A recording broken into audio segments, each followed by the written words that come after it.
à tout un chacun de vous.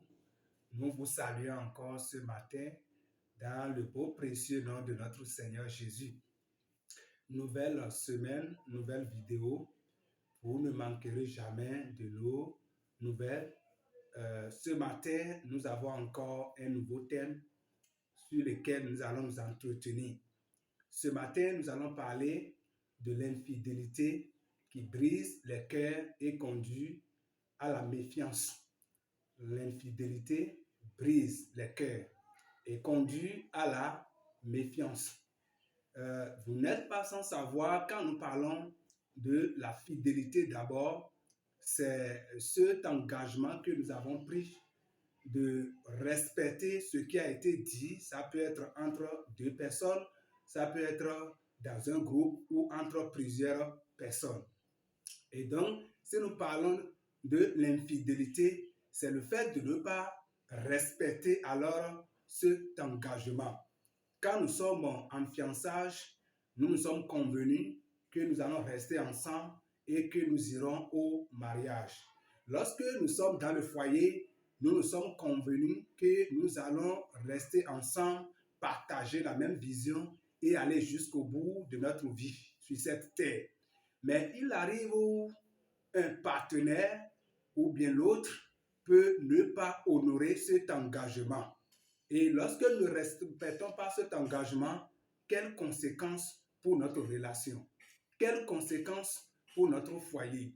D'abord, nous devons savoir que l'infidélité fait que l'amour primitif perd sa valeur.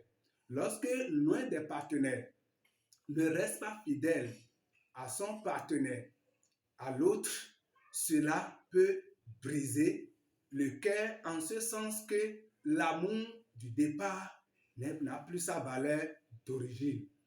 Et quand nous parlons de l'infidélité ici, nous voulons plus parler de la tromperie. Nous voulons plus parler de l'adultère lorsque nous sommes en foyer. Lorsque nous avons notre partenaire, même si nous sommes en relation de fiançage et que nous ne respectons pas l'autre, peut-être que l'autre est en train de chercher une autre jeune fille ailleurs.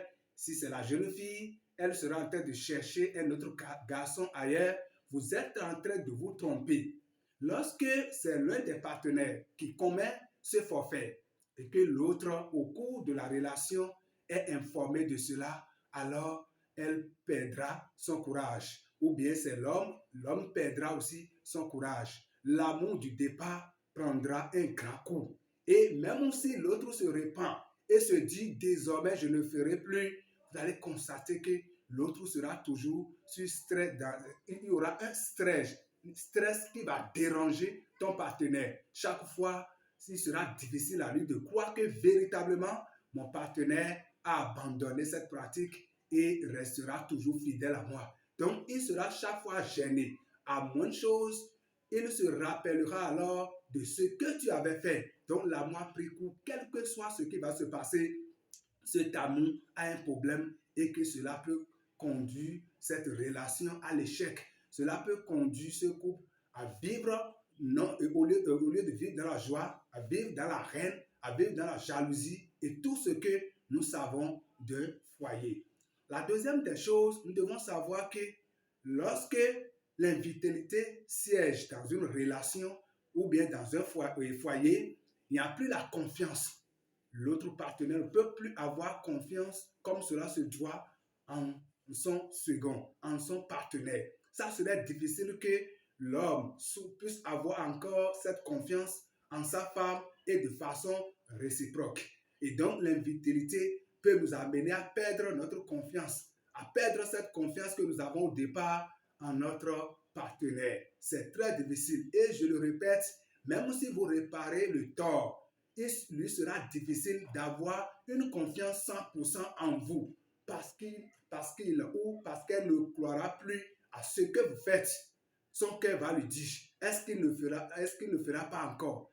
Est-ce qu'il ne me fera pas encore? Et en agissant ainsi, la confiance n'est plus à 100%. La confiance a donc pris un coup.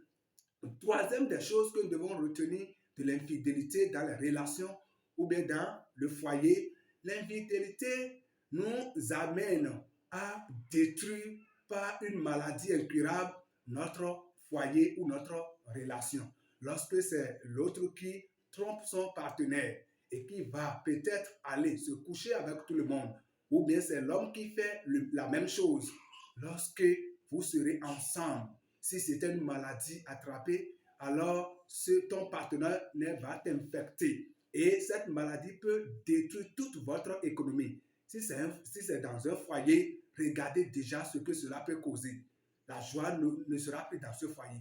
La paix ne sera plus dans ce foyer. Vous allez traiter, fatiguer la maladie. Donc, sur le plan physique, l'infidélité aussi a ses conséquences néfastes, ses conséquences dangereuses. Et donc, nous avons toutes les maladies transmissibles aujourd'hui. Nous pouvons être victimes de ce plan de l'ennemi et cela peut conduire à la défaite de notre relation, de notre foyer. La dernière des choses, nous devons savoir que l'infidélité peut conduire également Dieu à se mettre à l'écart de notre relation. Et imaginons un peu dans une relation ou bien dans un foyer où Dieu ne vit pas, où Dieu ne règne pas. Quelle sera la finalité de cette relation? Quelle sera la finalité de ce foyer? Étant donné que Christ ne vit plus dans ce foyer. Parce que Dieu n'aime pas du désordre. Nous pouvons tromper tous les hommes. Nous pouvons tromper toute l'humanité. Mais nous ne pouvons pas tromper Dieu. Alors, il est très important pour nous de faire régner Dieu dans notre foyer, dans notre relation, pour avoir la victoire au soir de notre vie. Et si nous ne le faisons pas, alors nous allons passer à côté et cela ne sera pas avantageux pour nous. Dieu ne sera pas dedans. Je dis et je le répète, Dieu n'aime pas ça. Nous devons cesser. Même si tu as l'habitude de le faire, c'est le moment pour toi de pouvoir abandonner cette pratique qui ne promet pas un meilleur avenir à ton couple ni à ta relation.